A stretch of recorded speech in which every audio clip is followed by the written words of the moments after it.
All right, hi there. Back out here working on Project Whiteout. It's Saturday morning, and did a little bit of work on it over the week. Working on a few things, getting the motor set in here.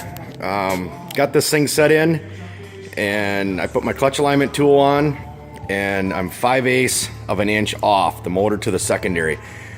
And so the guy I bought this sled from, he made these motor mounts for it, and I think they're from like a 75 motor mount is what it's looking like to me. And when he had this motor in he had it in a 78 TXL that I bought from with this engine in there. So it wasn't lined up in the sled that he had it in. I mean, the belt was running at an angle, and I don't think he rode it very much, but for what this sled's gonna want to be able to do, I want everything lined up perfectly. So I'm gonna have to remake the motor mount a little bit to get this to line up correctly. Some of the other few things I've been doing here, I did work on that foot strap I talked about. And I actually ended up just taking the side off, or the strap off the right side, and I think once I get this thing all done, it'll end up sitting in here backwards like this. I still got to bend this tab around on it. What I did on this tab over here is I heated it up and bent it around in the vise to change the angle on it, to change it the other direction. So once it's in here and riveted all back in, I'll have clearance for the steering post right there. I just got to put a notch in it back here yet, like the original, you know, they're notched out on the one side for the steering post. So it's got to notch that side over there. Did some drilling on it to lighten it up a little bit.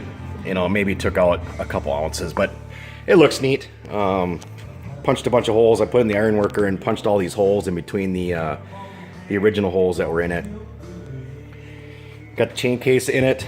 To be able to set the secondary on, to be able to line everything up. But same thing on the chain case. I did some drilling on it, did a little pattern on it.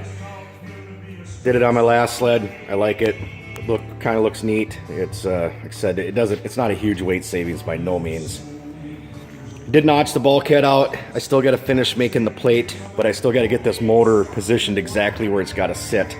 So I haven't gone too much farther on that. Just kind of wait until I get the motor exactly sitting where it needs to be to finish up that stuff. Got the tank sitting on it kind of where I want it.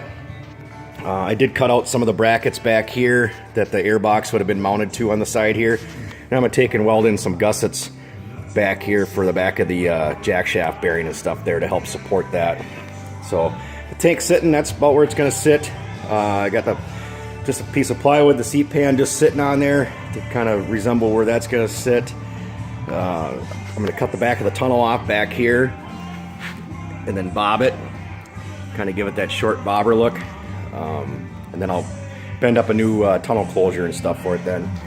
Here's the bracket that goes underneath the clutch down here for the belt and stuff. Same thing, I put in the iron worker, punch some holes in it and stuff, just, you know, give it that lightened look. I don't think I've compromised any strength anywhere by some of this drilling and stuff I've done. And the kind of use that this sled will see now is not nearly like it would have back in the day with running an enduro race and stuff. I mean, they really would have ran them right to their ragged edge, and this sled's going to be, I'm sure, more babied than anything. So it'll see some ride time and stuff, but not nearly as hard as somebody trying to win a race would be riding on it. So, but I got my bench over here. I got some of my parts laid out. Been bead blasting as I go, cleaning the parts and stuff.